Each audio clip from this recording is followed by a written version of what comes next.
Israeli Prime Minister Benjamin Netanyahu is reportedly pushing the US to halt a proposed arms sale to Turkiye.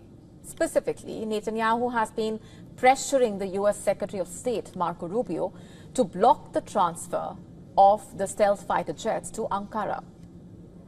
According to a report by Middle East Eye, which cites senior Western officials, conversations between Netanyahu and Rubio have reportedly taken place over several private phone calls in March and April. At the center of Israel's concern is Turkiye's expanding footprint in war-torn Syria. The Israeli government fears that if Turkey acquires advanced fifth-generation fighter jets like the F-35, it could shift the regional balance of power, especially in the skies over Syria, where Israel has long operated with relative impunity. Well, the F-35 is not just any combat aircraft.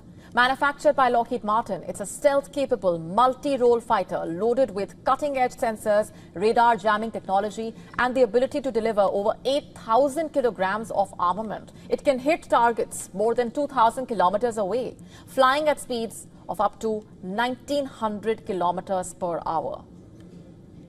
Israel knows this firsthand. The F-35 has become the linchpin of the Israeli Air Force. These jets have spearheaded strikes deep into Lebanon, Yemen, even Iran, which is precisely why Netanyahu is now reportedly lobbying hard to keep this aerial advantage exclusive to Israel in the region. Netanyahu views Rubio as a critical ally in this effort. Rubio has long maintained an aggressive stance on Turkey, particularly under the Turkish President Recep Tayyip Erdogan. With Rubio now serving as the US Secretary of State, Israel reportedly sees a window of opportunity to stop the sale dead in its tracks. Netanyahu says he spoke directly with Trump in their meeting at the White House on Turkey's ambitions in Syria. Netanyahu stated that he does not want Syria to become a launchpad for attacks against Israel. We also discussed the situation in Syria.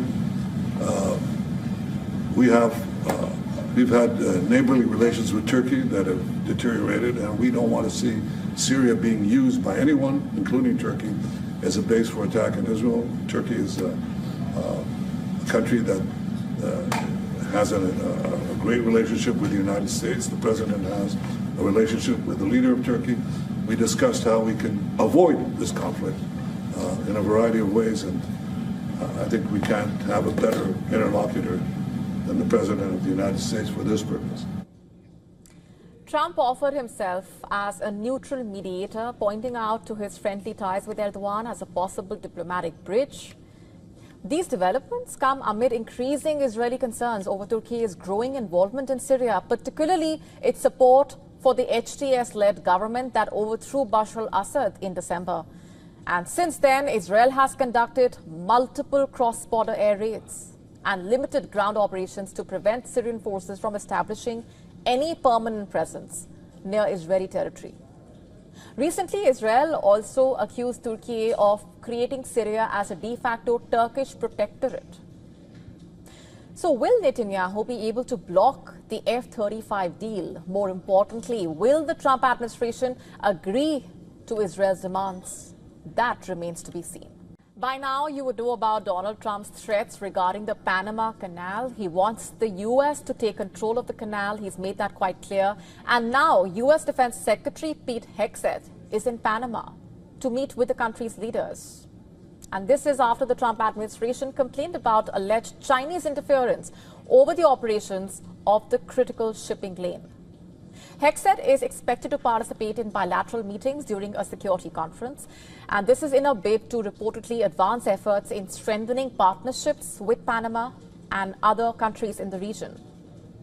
And then there is Trump's constant insistence on taking back the Panama Canal.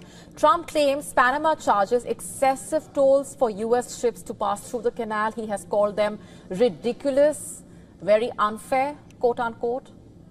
And with that backdrop, Hegseth's visit is significant to say the least. In fact, Secretary of State Marco Rubio traveled to Panama in early February to reportedly pressurize the country into curbing China's influence.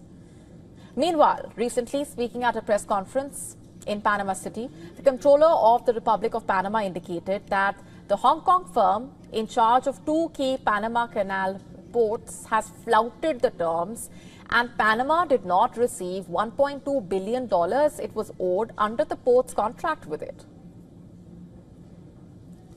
To conclude, I believe this is a very delicate matter. As I said earlier, the people from the Panamanian Maritime Authority at that time, when the renewal took place, wrongly used an audit by the comptroller, which stated textually that substantial compliance with the basic obligations of the contract had been achieved.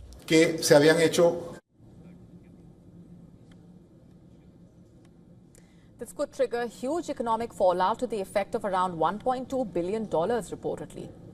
Remember, time and again, the United States has said that the presence of the Hong Kong firm to operate ports at either end of the canal is a threat to its national security and the region as a whole.